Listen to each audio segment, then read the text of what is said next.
Breaking news आ रही है पश्चिम बंगाल से, जहां पर काउंटिंग से पहले बवाल की शुरुआत हो चुकी है। पश्चिम बंगाल में अब ईवीएम को लेकर टीएमसी और भारतीय जनता पार्टी के बीच में एक तरह से सियासी संग्राम छिड़ गया है। बीती रात भवानीपुर में जमकर हंगामा हुआ।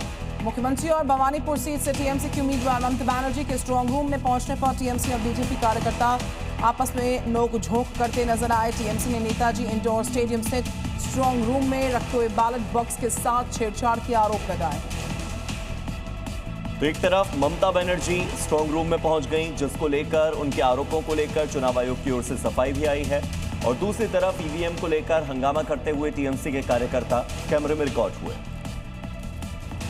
खबर उत्तराखंड से, जहां आदि कैलाश ओम पर्वत यात्रा आज से शुरू हो रही है। शिव भक्त आदि कैलाश ओम पर्वत के दर्शन कर पाएंगे और इस यात्रा के लिए 28 अप्रैल से इनर लाइन परमिट बनने शुरू हो गए थे। अभी तक 155 से 160 लोगों ने ऑनलाइन इनर लाइन परमिट के लिए अप्लाई किया हुआ है।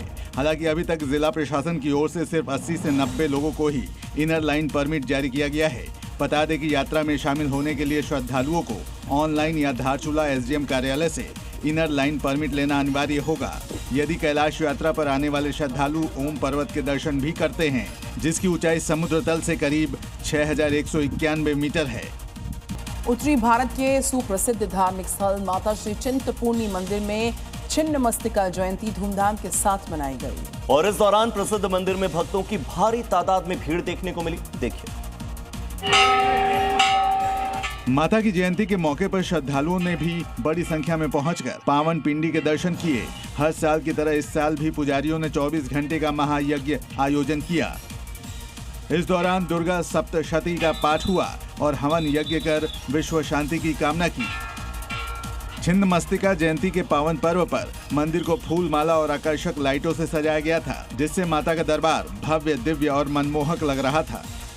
इधर भवानीपुर में ममता बनर्जी के पहुंचने पर भारतीय जनता पार्टी के कार्यकर्ताओं ने टीएमसी की गाड़ी को काफी देर तक रोके रखा। बीजेपी कार्यकर्ताओं ने कहा था कि ममता बनर्जी अपने साथ कुछ लाई हैं। बीजेपी के अनुसार ममता बनर्जी की मंशा ईवीएम में गड़बड़ी करने की। बीजेपी कार्यकर्ताओं ने काफी देर तक विरोध प्रदर्शन किया और बाद में टीएमसी की गाड़ी को निकलने दिया गया।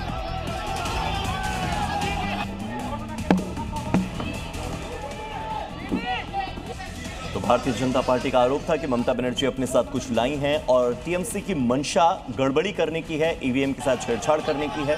ममता बनर्जी के पहुंचने पर, स्ट्रांग रूम पहुंचने पर बाहर जमकर हंगामा होता रहा। तस्वीरें हम आपको दिखा रहे हैं, जहां भारतीय जनता पार्टी के कार्यकर्ता ममता बनर्जी के खिलाफ विरोध प्रदर्शन करते नजर आए। तो काशी विश्वनाथ मंदिर में श्रद्धालुओं की सुविधा, उनकी सुरक्षा को ध्यान में रखते हुए आज से दर्शन व्यवस्था में बड़े बदलाव हुए। इनमें दर्शन आराम और सुव्यवस्थित तरीके से हो पाएंगे। क्या है बदलाव, दिखाते हैं आपको।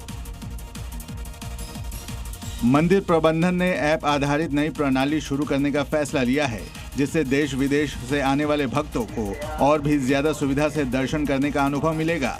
नई व्यवस्था के तहत अब सुगम दर्शन, आरती और अभिषेक जैसे विशेष अनुष्ठानों के लिए श्रद्धालुओं को मोबाइल ऐप के माध्यम से रजिस्ट्रेशन कराना होगा। इस फैसले से भीड़ प्रबंधन बेहतर होगा और सुरक्षा व्यवस्था को और मजबूत किया जा सकेगा। इस ऐप से लैंग्वेज बैरियर भी खत्म होगा। खबर राजस्थान के जालौर से है, जहां पर भूतेश्वर महादेव और ठाकुर जी मंदिर में प्राण प्रतिष्ठा महोत्सव का आयोजन हुआ। इसमें हजारों की संख्या में श्रद्धालु पहुंचे नजर आए। तस्वीरें रानीवाड़ा के बड़ा गांव कस्बे की हैं, जहां भूतेश्वर महादेव के मौके पर और ठाकुर जी मंदिर प्रतिष्ठा महोत्सव में भक्तों की भारी भीड़ दिखाई दी। ये कार्यक्रम 3 दिन तक चला, जिसमें आखिरी दिन वैदिक मंत्रोच्चार के बीच हवन पूजन हुआ। मूर्तियों की प्राण प्रतिष्ठा के साथ स्थापना की गई और मंदिर पर अमर ध्वज चढ़ाया गया। कार्यक्रम में महादेव जी और ठाकुर जी के जयकारे गूंजे। आयोजन में श्रद्धालुओं का उत्साह देखते ही बन रहा था। महोत्सव में साधु संतों का बड़ा जमावड़ा रहा।